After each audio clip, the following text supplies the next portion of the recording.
Hello and welcome to Prepspot. In this video, we are going to know about a fascinating yet highly debated proposal in planetary science, one that examines the possibility of making Mars more habitable by crashing icy asteroids into the planet's surface to thicken its atmosphere gradually. This approach, introduced by Dr. Leszek Ciechowski, is based on the idea that by redirecting icy bodies from the far reaches of our solar system, particularly from regions such as the Oort cloud and the Kuiper belt, we could liberate essential volatiles like water vapor and carbon dioxide upon impact.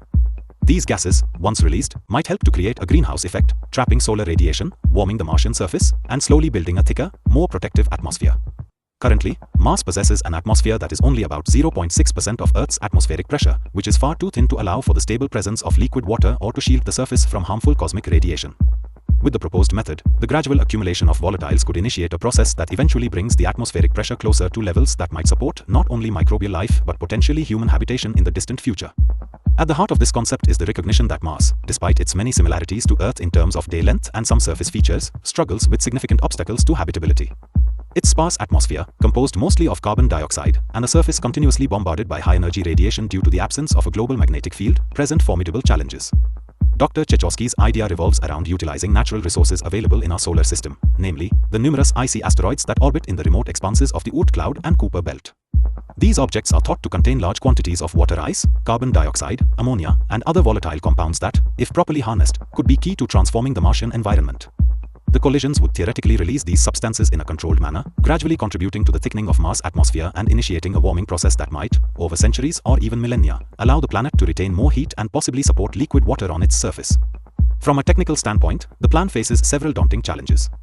Mars' lower gravity, which is only about 38% of Earth's, makes it inherently difficult for the planet to hold on to a thick atmosphere. Any gases released would tend to escape into space unless replenished continuously over time. Moreover, Mars' surface presents its own set of difficulties, with toxic perchlorates prevalent in the soil that complicate not only agricultural efforts but also any potential long-term attempts to build a self-sustaining ecosystem.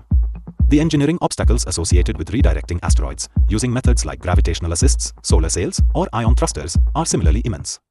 Achieving a controlled impact with objects traveling at high velocities, ensuring that the impact energy does not lead to unintended consequences such as catastrophic surface disruption, and devising a system that could manage billions of such potential collisions over an extended period are all challenges that, with our current level of technology, seem insurmountable in the near term. However, as with many groundbreaking scientific proposals, the real value of this idea lies not necessarily in its immediate feasibility, but rather in the way it expands our vision of what might be possible in the future. The proposal has ignited extensive debate within the scientific community, both about its technical merits and about the ethical and environmental implications of such a large-scale geoengineering project. On one side, advocates argue that this method represents a bold, long-term strategy that could serve as a catalyst for the eventual colonization of Mars. They view the red planet as humanity's best hope for becoming a multiplanetary species, and they consider the potential benefits, such as establishing a second home for humanity in the case of catastrophic events on Earth, to be well worth the enormous investment of time, resources, and ingenuity. On the other hand, critics point out that the technical challenges and the inherent risks make the project extremely high risk. Not only is it unclear whether such massive impacts could be controlled precisely enough to yield the desired atmospheric changes without causing irreparable harm to the Martian environment, but there is also concern about the ethical implications of fundamentally altering another planet's natural state. For instance, some argue that the red planet could harbor unknown forms of microbial life, and that any attempts to terraform it might wipe out these potential ecosystems before they are even properly studied. The environmental risks are compounded by the fact that Mars' atmosphere and soil conditions are already extreme. With a surface pressure far below the Armstrong limit, where bodily fluids would begin to boil at the ambient temperature, any attempts to engineer a habitable environment need to overcome not only technological and mechanical barriers but also fundamental principles of planetary science and physics. The idea posits that by increasing the atmospheric pressure and warming the planet through the greenhouse effect, conditions could eventually become favorable for liquid water, a key prerequisite for life as we know it. However, even with a thicker atmosphere, the retention of these gases is an ongoing challenge due to Mars' weak gravitational pull, meaning that the process might require a continuous and prolonged supply of volatiles spanning hundreds or thousands of years. Such a long-term venture would require not only sustained international cooperation but also a shift in how humanity approaches technological investment and scientific research on a planetary scale. Beyond the technical and environmental challenges, there are also significant ethical considerations to ponder. The concept of impacting a planet with large asteroids raises questions about our right to alter other celestial bodies, especially given the potential for unintended consequences. While the idea of terraforming Mars to make it a backup for humanity has captured the public imagination for decades, often appearing in science fiction narratives and discussions among futurists, the real-world implications of such a radical intervention demand careful scrutiny. There are those who argue that humanity should focus its efforts on preserving Earth, our own planet, rather than taking on the colossal task of remaking another world.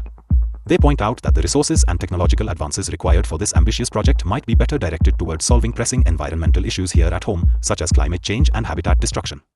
Additionally, there is the moral argument regarding planetary protection, the notion that we must tread lightly when interacting with other worlds to avoid irrevocable damage to their natural state, potentially eradicating indigenous microbial life or altering geological processes that have persisted for billions of years. Amid this debate, it is also important to consider the broader context in which these ideas have emerged. Over the past several decades, the quest to understand and explore Mars has been propelled by a mixture of scientific curiosity, technological ambition, and the human desire to push beyond the boundaries of our known world. NASA, along with private enterprises like SpaceX, have launched numerous missions aimed at not only exploring the Martian surface but also laying the groundwork for potential human colonization. In this landscape, proposals such as Dr. Chechosky's serve as a reminder of the visionary thinking that continues to fuel scientific advancement. While the direct application of crashing icy asteroids into Mars remains, at best, a speculative concept, it challenges engineers, planetary scientists, and ethicists alike to reimagine the possibilities for interplanetary engineering and to confront the immense challenges associated with terraforming. The concept of impact terraforming is not entirely new, having been discussed in various forms over the years by both scientists and enthusiasts. Earlier suggestions have included methods such as deploying giant mirrors to reflect sunlight onto the Martian surface, initiating controlled nuclear detonations to warm the planet, and even genetically modifying organisms to thrive in harsh environments and gradually alter the atmosphere through bioengineering. What sets the current proposal apart is its reliance on naturally occurring resources, the icy asteroids that have been orbiting our solar system for eons. By employing these objects as delivery systems for essential volatiles, the plan capitalizes on materials that are already abundant in space. Nevertheless, the sheer scale of the operation cannot be understated. Redirecting even a fraction of the asteroids present in the Oort cloud or Kuiper belt would involve unprecedented advances in space propulsion, navigation, and remote control technologies. It would require decades, if not centuries, of sustained effort and monumental international collaboration, as the logistical challenges would be immense. There is also the matter of modeling and simulations.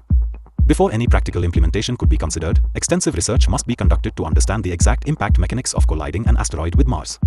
Scientists would need to use advanced computer models to simulate the effects of impacts on the Martian surface, analyze how the released gases would mix with the existing atmospheric composition, and project the long-term evolution of the altered environment. Such studies would also need to take into account the unpredictability of chaotic systems, how the dispersion of volatiles might vary with each collision, and whether secondary effects could occur, such as triggering volcanic activity or leading to the sudden release of subsurface compounds that might further alter the atmosphere.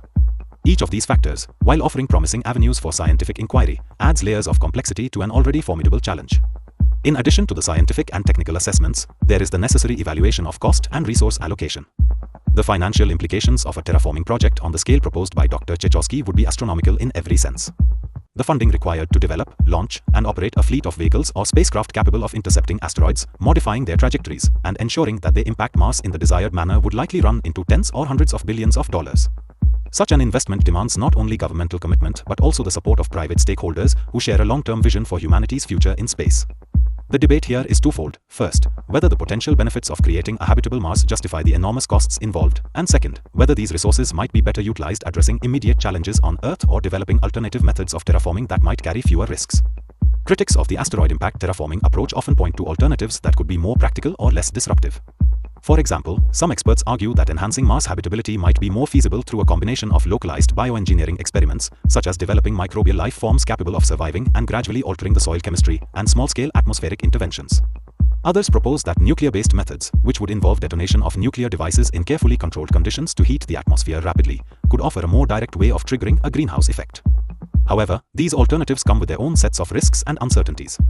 Nuclear proposals, for instance, raise concerns about radiation hazards and the potential for leaving lasting damage to the Martian environment, while bioengineering solutions, though promising in theory, remain largely untested on a planetary scale. In this context, the asteroid impact method, despite its long-term nature and high degree of uncertainty, provides a unique vision, one that directly taps into natural solar system dynamics and leverages the materials already present in space. As we consider the multifaceted dimensions of this proposal, it is evident that the discussion of crashing icy asteroids into Mars is not just a theoretical exercise in planetary engineering. It represents a broader inquiry into our responsibilities as stewards of our own planet and as potential interplanetary citizens. If we look at Mars as more than just a cold, barren rock, we begin to appreciate the profound implications of any attempt to modify its environment. Such a venture could alter our understanding of planetary evolution, force us to reconsider our ethical obligations toward other celestial bodies, and even influence the way we think about life beyond Earth. It is a conversation that touches on the limits of our technological prowess, the ethical boundaries of scientific experimentation, and the existential question of what it means to be human in a cosmos filled with wonder and possibility. In conclusion, while the proposal to use icy asteroids to terraform Mars remains a long-term, high-risk strategy laden with technical hurdles and moral quandaries, it undeniably serves as a catalyst for deeper scientific inquiry and imaginative thinking in the realm of space exploration. As we stand at the intersection of ambition and practicality, the idea challenges us to push the boundaries of what we consider possible. It reminds us that the future of human exploration is likely to be defined by both our successes and our failures in attempting to tame the unruly forces of nature on a cosmic scale. Whether or not we ever see a thick, warm, and breathable Martian atmosphere, the debates sparked by this proposal are certain to drive innovation and inspire future generations of scientists, engineers, and explorers. Thank you for joining me tonight in this exploration of one of the most audacious ideas in modern planetary science. I hope you leave with a greater appreciation for the complexities involved in terraforming a planet, and perhaps even a sense of excitement for what the future holds as we continue to push the boundaries of our knowledge and our reach into the stars. Answer this question in comments. The correct answer will be given heart and pinned. Lastly, we just want to let you know that we are a newly emerging online platform for competitive exams. Creating educational explainer videos like these requires a lot of effort, money, and time. If you like these videos and want us to excel and create videos in all categories of competitive exams, then you can consider supporting us with a one-time donation through the Ko-fi platform and also by becoming a member through Patreon.